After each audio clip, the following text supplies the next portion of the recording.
ಎಲ್ಲರಿಗೂ ನಮಸ್ಕಾರ. ನನ್ನ ಹೆಸರು ತೊರಗನದೊಡ್ಡಿ ದಿವಾಕರ್ ಅಂತ. ನಾವು ಸುಮಾರು 8-9 ವರ್ಷದಿಂದ ನಾವು ರೇಷ್ಮೆ ಬಿತ್ತನೆಗೂಡು ಬೆಳೆ ಬೆಳಿತೀವಿ. ನಾವು ಬಂಗಾರಪೇಟೆ ತಾಲೂಕು ತೊರಗನದೊಡ್ಡಿ ಗ್ರಾಮ. ಈ ರೀತಿ ಇರಬೇಕಾದ್ರೆ ನ್ಯೂ ಕೇರ್ ಕಂಪನಿಯ ವ್ಯವಸ್ಥಾಪಕರಾದಂಥ ಡಿ.ಕೆ. ಶಿವಕುಮಾರ್ ಸಾರು ನಮ್ಮನ್ನು ಭೇಟಿಯಾಗಿ ನಮ್ಮ ಉತ್ಪನ್ನಗಳ ಬಳಕೆ ಮಾಡಿ ಅದ್ರ ಬಗ್ಗೆ ನಮಗೆ ಸಂಪೂರ್ಣವಾದ ಮಾಹಿತಿ ನೀಡಿ ಅಂತ ನಮ್ಮಲ್ಲಿ ಮನವಿ ಮಾಡಿದರು. ಅದರಂತೆ ನಾವು ನ್ಯೂ ಕೇರ್ ಕಂಪನಿಯ 2 ಉತ್ಪನ್ನಗಳು ನಾವು ತರಿಸ್ಕೊಂಡ್ವಿ. ನಮ್ಮದು ರೇಷ್ಮೆ ಕೃಷಿ ಮಳಿಗೆಗಳು ನಮ್ಮದು 2 ಇದೆ. ತೊರಗನದೊಡ್ಡಿ ಗ್ರಾಮದಲ್ಲಿದೆ ಮತ್ತು ಬಂಗಾರಪೇಟೆಯಲ್ಲಿದೆ.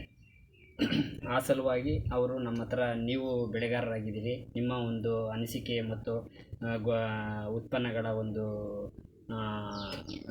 ಕ್ವಾಲಿಟಿ ಗುಣಮಟ್ಟದ ಬಗ್ಗೆ ನೀವು ನಮಗೆ ಮಾಹಿತಿ ಕೊಡಬೇಕು ಅಂತ ನಮ್ಮಲ್ಲಿ ಮನವಿ ಮಾಡಿದ್ದಕ್ಕೆ ನಾವು ಈ ಬೆಳೆಗೆ ಇದನ್ನು ನಾವೇ ಖುದ್ದು ಬಳಸಿದ್ದೀವಿ. ಇದು ನ್ಯೂ ಕ್ಲೀನ್ ಅಂತಂದ್ಬಿಟ್ಟು ಕ್ಲೋರಿನ್ ಬೇಸು. ಇದನ್ನು ನಾವು ಚಾಕಿ ಮನೆಗೂ ಯೂಸ್ ಮಾಡಿದ್ದೀವಿ ಮತ್ತು ನಾವೇ ಸ್ವಂತ ಚಾಕಿ ಕಟ್ಟೋದ್ರಿಂದ ಚಾಕಿ ಮನೆಗೂ ಸಿಂಪಡಣೆ ಮಾಡಿದ್ವಿ ಮತ್ತು ನಮ್ಮ ರೇಷ್ಮೆ ಪ್ರೌಢಗಳು ಸಾಕಣೆ ಮನೆಗೂ ನಾವು ಸಿಂಪಡಣೆ ಮಾಡ್ತೀವಿ.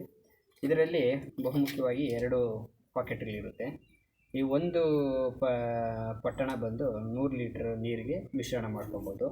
2 ಪಾಕೆಟ್ ಇದು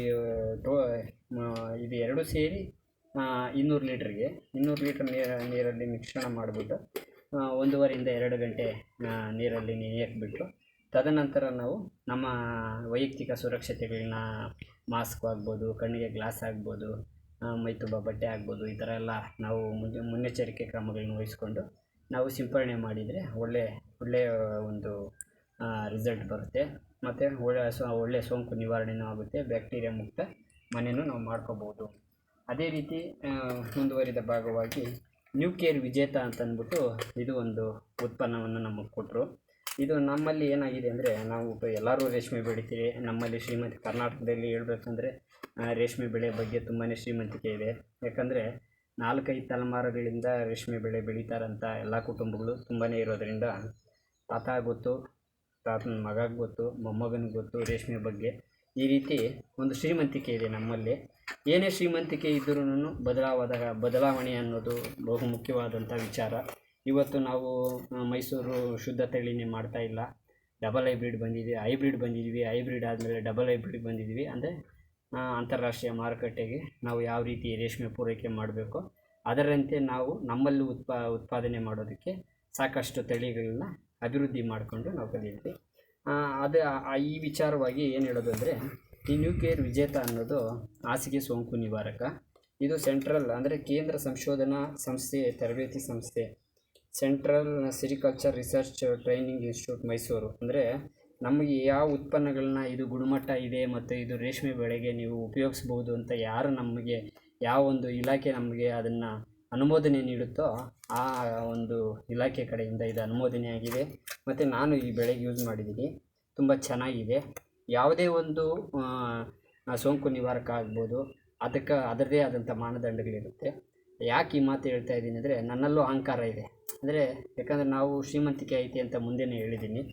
ಯಾವುದೇ ಒಂದು ಸೋಂಕು ನಿವಾರಕ ನಮ್ಮಲ್ಲಿ ನಮ್ಮ ಹಾಸಿಗೆಯಲ್ಲಿ ಒಂದು ಕನಿಷ್ಠ ಮಟ್ಟದ ಅದರ ಕಾರ್ಯವೈಖರಿ ಕ್ಲೀನಾಗಿ ಮಾಡಬೇಕು ಅಂದರೆ, ಅದ್ರ ಕೆಲಸ ಅದು ನೀಟಾಗಿ ಮಾಡಬೇಕಂದ್ರೆ ನಾವು ಬಳಸೋಂಥ ಪರ್ಸೆಂಟೇಜ್, ಅಂದರೆ ನಾವು ಅದನ್ನು ಬಳಕೆ ಮಾಡೋಂಥ ವಿಧಿ ವಿಧಾನ ಅಳತೆ ಇವೆಲ್ಲ ತುಂಬ ಮುಖ್ಯವಾಗುತ್ತೆ. ನಾವು ಯಾವುದೇ ಹಾಸಿಗೆ ಸೋಂಕು ನಿವಾರಕವಾಗಲಿ ಪ್ರತಿ ಅಡಿಗೆ ಕನಿಷ್ಠ 3 ಗ್ರಾಮ್ ಗರಿಷ್ಠ 5 ಗ್ರಾಮ್ ಸಿಂಪಡಣೆ ಮಾಡಿದ್ರೇ ಅದು ಹಾಸಿಗೆ ಸೋಂಕು ನಿವಾರಣೆ ಆಗೋದು. ನಮ್ಮ ಪದ್ಧತಿ, ನಾವು ರೇಷ್ಮೆ ಬೆಳೀತಾರಂಥ ಪದ್ಧತಿ, ನಾವು ತಿಪ್ಪೆ ಮೇಲೆ ಹುಳ ಮೇಯಿಸ್ತರೋದು, ಹುಳ ಮರಿ ಬಿಟ್ಟಾಗಿಂದ ಮತ್ತು ಹಣ್ಣಾಗೋವರೆಗೂ ನಾವು ಯಾವುದೇ ತ್ಯಾಜ್ಯಗಳನ್ನು ನಾವು ತೆಗೆಯೋದಿಲ್ಲ. ತ್ಯಾಜ್ಯ ತೆಗೆದಿಲ್ಲ ಅಂದರೆ ಬ್ಯಾಕ್ಟೀರಿಯಾ, ಅಲ್ಲಿ ರೇಷ್ಮೆ ಹುಳುಕ್ಕೆ ತಗಲ್ಬೋದಂಥ ರೋಗಾಣುಗಳು ಎಲ್ಲ ಅದರ ಜೊತೆನೇ ಇರುತ್ತೆ. ನಾವು ರೇಷ್ಮೆ ಹುಳುಗೆ ಇಂಜೆಕ್ಷನ್ ಆಗಲಿ ಮಾತ್ರೆ ಆಗಲಿ ನೇರವಾದಂಥ ಯಾವುದೂ ನಾವು ಕೊಡೋದಿಲ್ಲ. ಆದ್ದರಿಂದ ಅಲ್ಲಿರೋಂಥ ವಾತಾವರಣ, ರೇಷ್ಮೆ ಹಾಸಿಗೆಯಲ್ಲಿ ಹುಳ ಸಾಕಾಣಿಕೆ ಹಾಸಿಗೆಯಲ್ಲಿರೋಂಥ ವಾತಾವರಣದಲ್ಲಿ ಬ್ಯಾಕ್ಟೀರಿಯಾಗಳನ್ನು ಇಲ್ಲ ರೋಗಾಣುಗಳನ್ನು ದ್ವಿಗುಣಗೊಳ್ದಿರ, 2 ಆಗದಿರ, ಮತ್ತು ಇನ್ನೊಂದು ಹುಳುಗೆ ಅದು ಅಟ್ಯಾಕ್ ಆಗದಿರ, ಇನ್ನೊಂದು ಹುಳುಗೆ ಅದು ಬರದಿರ ನಿಯಂತ್ರಣ ಮಾಡೋದಕ್ಕೆ ಮಾತ್ರ ನಾವು ಹಾಸಿಗೆ ಸೋಂಕು ನಿವಾರಕಗಳನ್ನ ನಾವು ಬಳಸೋದು. ನಾವು ಯಾವುದೇ ಒಂದು ಔಷಧಿ ಮೇಲೆ ನಾವು ದೂರ ಹಾಕೋದಾಗಲಿ ಇಲ್ಲ ಇದು ಸರಿಯಿಲ್ಲ ಅದು ಸರಿಯಿಲ್ಲ ಅನ್ನೋ ವಿಚಾರ ಅಲ್ಲ.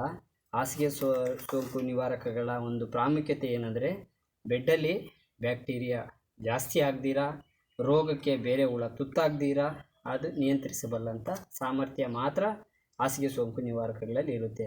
ಅದು ನಾವು ಏನು ಕಂಪನಿ ಕರೆಕ್ಟಾಗಿ ಏನು ಅದನ್ನು ಹೇಳ್ತಾರೋ, ಅಂದರೆ ಅದರ ಒಂದು ಪ್ರಮಾಣ, ಇಷ್ಟು ಪ್ರಮಾಣದಲ್ಲಿ ನಾವು ಬಳಸಬೇಕು ಅಂತ ಏನು ರೆಕಮೆಂಡೇಷನ್ ಇರುತ್ತೋ ಅದ್ರ ಪ್ರಕಾರ ನಾವು ಬಳಸಿದಾಗ ಮಾತ್ರ ಅದರ ಒಂದು ಲಾಭ ನಮಗೆ ಗೊತ್ತಾಗುತ್ತೆ. ಯಾಕೆ ನಾನು ಇಷ್ಟೆಲ್ಲ ನಿಮಗೆ ಹೇಳೋಕ್ಕೆ ಇಷ್ಟಪಟ್ಟೆ ಅಂದರೆ, ನೀವು ಒಂದು ಸುಮಾರು 3000 ಚದರಡಿ ಮನೆಗೆ 2 ಪಾಕೆಟ್ ತೊಗೊಂಡೋಗಿ ಹಾಕ್ಬಿಟ್ಟು ಅದು ಕೆಲಸ ಮಾಡಿಲ್ಲ ಅಂತ ಅಂದ್ಬಿಟ್ಟು ಒಂದು ಕಂಪನಿ ಮೇಲೆ ದೂಷಣೆ ಮಾಡೋದಾಗಲಿ, ಇಲ್ಲ ಪೌಡ್ರ್ ಸರಿಯಿಲ್ಲ ಅನ್ನೋದಾಗಲಿ, ಅರ್ಥ ಆಯ್ತಾ? ಆ ರೀತಿ ಮಾಡಬಾರ್ದು ಅನ್ನೋದಕ್ಕೆ ಅದರ ಮಾನದಂಡಗಳ ಬಗ್ಗೆ ನಿಮಗೆ ವಿವರಿಸಿತ್ತು. ಇದು ತುಂಬಾ ಚೆನ್ನಾಗಿದೆ. ನಾನು ಅಡಿಗೆ ಒಂದು ಚದರ ಅಡಿಗೆ 5 ಗ್ರಾಮ್ನಂತೆ ನಾನು ಬಳಸಿದ್ದೀನಿ. ನಂದು 55 ಅಡಿ ಉದ್ದ, 6.5 ಅಡಿ ಅಗಲ ಬೆಡ್ ಇದೆ. ನಾನು ಇದು ಒಂದು ಸ್ಟೆಪ್ಗೆ 1 kg ನಾನು ಮಾಡಿದ್ದೀನಿ, ಅಂದರೆ ಹತ್ರ 4.5 ಗ್ರಾಮ್ ಬಿದ್ದಿದೆ ಚದರ ಅಡಿಗೆ. ಈ ರೀತಿ ಬಳಸಿ ಅತ್ಯುತ್ತಮವಾದ ಒಂದು ಗುಣಮಟ್ಟ ನನಗೆ ಬಂದಿದೆ. ನೋಡಿ, ಇದು FC1 ಅಂತ ಅಂತಾರೆ. ನಾವು ಸಾಮಾನ್ಯವಾಗಿ 2 ತಳಿ ನಮಗೆ ಕೊಡ್ತಾರೆ. ಇದು FC1, ಇದು FC2.